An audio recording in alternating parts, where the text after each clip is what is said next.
வணக்கம் ரவி. திருவாரூர் மாவட்டம் தஞ்சை, திருவாரூர், நாகை மாவட்டங்கள் வழியாக தேசிய நெடுஞ்சாலை அமைக்கப்பட்டு கடந்த 25ஆம் தேதி சுங்கச்சாவடி திறக்கப்பட்டு வாகனங்களுக்கு கட்டணம் வசூலிக்கப்பட்டு வருகிறது.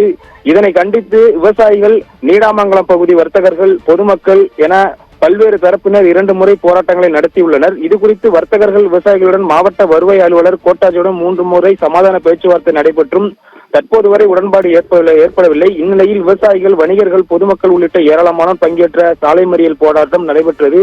இதில் முக்கியமாக கோரிக்கையாக இருப்பது என்னவென்றால், உள்ளூர் வாகனங்களுக்கு சுங்க வரியிலிருந்து விலக்கு அளிக்க வேண்டும், மேலும் சுங்கச்சாவடியை உடனடியாக அகற்றிட வேண்டும் என்பன உட்பட பல்வேறு கோரிக்கைகளை வலியுறுத்தி கண்டன கோஷங்களை எழுப்பினர்.